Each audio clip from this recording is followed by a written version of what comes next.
Pada kesempatan kali ini kita akan pelajari transformasi Laplace untuk analisa rangkaian.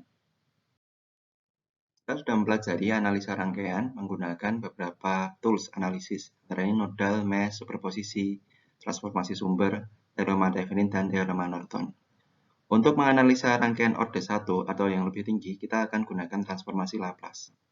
Tentunya kita masih tetap menggunakan metode analisis yang sudah kita pelajari. Berikut ini adalah beberapa macam analisis yang dapat kita lakukan dengan transformasi Laplace. Untuk AC analisis kita akan melihat lebih ke domain frekuensi, sementara DC analisis kita akan melihatnya di time domain. Transformasi Laplace pada analisis AC itu sebenarnya lebih simpel karena kita tidak mempedulikan initial condition. Contohnya di sini ada resistor, kapasitor, dan induktor. Untuk resistor, transformasi Laplace-nya juga S domain itu persis R. Tapi untuk kapasitor dan induktor itu memperhatikan terdapat kondisi inisial, ya, tergantung dia terhadap sumber tegangan atau sumber arus. Ya. Nah, untuk analisis AC ini, jadi kita tidak perlu mempedulikan adanya kondisi awal. Jadi kita ini untuk dimodelkan, kapasitor dimodelkan sebagai sumber arus, ini kita bisa hilangkan sumber arusnya. Sehingga jadi open circuit.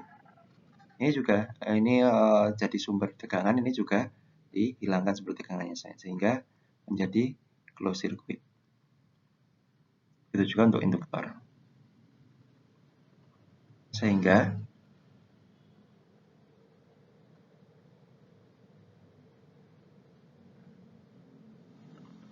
ini apabila kita transformasi Laplace ke S domain, R ini tetap.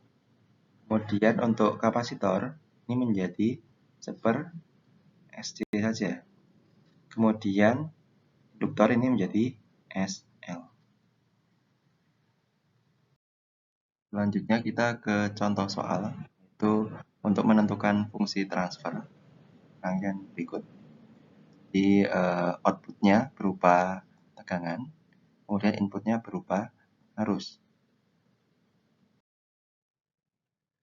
Nah, di contoh soal ini ternyata rangkaian induktor dan kapasitornya ini sudah dilakukan transformasi Laplace. Sebelumnya dia memiliki nilai kapasitans 2 farad, sehingga di transformasi Laplace dia menjadi 1/2S. Sementara induktornya dia memiliki kapasitansi 1 Henry, sehingga ditransformasi menjadi S. Nah, kemudian kita tentukan di sini, ini pakai kombinasi nodal analisis. Jadi ini di titik node ini kita bisa tuliskan bersamaan I0 sama dengan I1 plus I2. Kemudian persamaan selanjutnya kita gunakan analisis mesh. Jadi ini arus yang mengalir di sini atau tegangan yang mengalir dari sini sampai ke sini berputar itu sama dengan 0. Kita bisa tuliskan seperti ini. Atau kita tuliskan 0-nya dihilangkan seperti ini. Itu persamaan yang kedua. Kemudian persamaan selanjutnya yaitu mengenai VO, ya, VO dengan I2 sama dengan V0 bagi 2, kan 3 persamaan. Nah, jadi 3 persamaan ini kita dapatkan 1, 2, 3, ya. Ini kita dapatkan IO, I output, atau ini I0, ya. Kemudian juga V output. Nah, kita ekspresikan V output dan per I output seperti apa. Jadi kita perlu hilangkan I1 dan I2. Ini untuk penyelesaiannya. Pertama-tama kita substitusi persamaan yang ini, yang kedua ini. Kita substitusi I2, ya, kita substitusi I2. I2 kita substitusikan menjadi dalam bentuk VO, ya, ke dalam persamaan I1. Kemudian selanjutnya, nah, kita sudah dapatkan I1, kita kita sudah dapatkan I2. Nah, kita substitusikan persamaan yang ini ke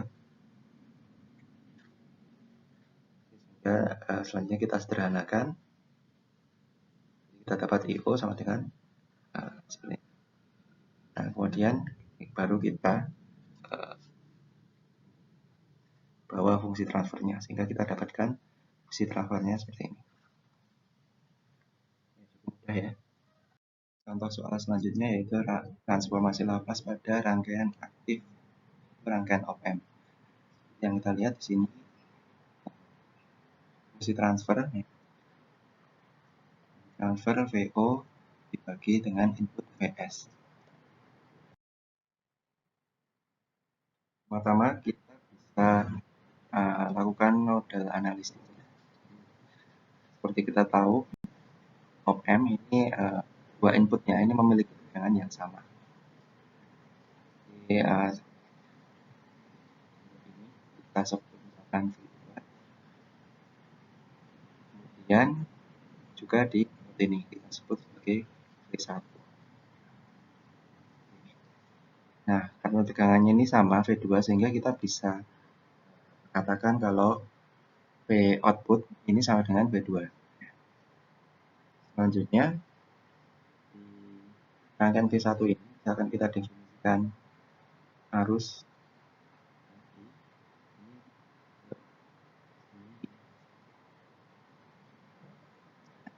misalkan arus yang mengalir ke V1 ini dia bercabang ke atas dan ke samping. Ini dengan hukum Kirchhoff ya. Vs minus V1 per R1 sama dengan arus sana dan sana. Kemudian selanjutnya loop yang kedua ini arus ini sama dengan arus yang mengalir ke ini ya, karena tidak ada arus yang masuk maupun keluar dari op-amp, sehingga kita bisa tuliskan samaan yang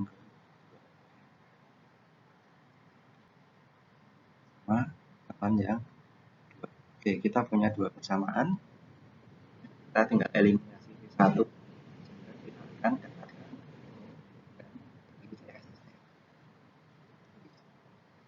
pertama ya kita sederhanakan dulu persamaan yang kedua, sehingga kita dapatkan V1 sama dengan dalam VO. Kemudian langkah selanjutnya ini sebenarnya agak panjang ya. Jadi substitusi V1 ini ke persamaan yang pertama ya. Jadi apabila Anda sudah sederhanakan maka hasilnya seperti ini. Kemudian kita sudah dapatkan persamaan ini, kita tinggal masukkan angka-angkanya ya, C1, C2, R1 dan R2. Sehingga kita bisa dapatkan fungsi transfernya. Kemudian Anda bisa sederhanakan ya pembilang dan oke, jadi kesimpulannya dalam melakukan analisis di domain S dari fungsi transfer yang pertama Anda lakukan yaitu konversi atau transformasi Laplace komponen atau elemen dalam rangkaian yaitu sumber atau impedansi ke dalam S domain. Kemudian setelah itu setelah Anda konversi, kemudian lakukan analisis rangkaian. Nah, tools yang sudah kita pelajari yaitu mesh, nodal, superposisi, transformasi sumber, Thevenin maupun rangkaian ekuivalen Norton. Ya, terima kasih.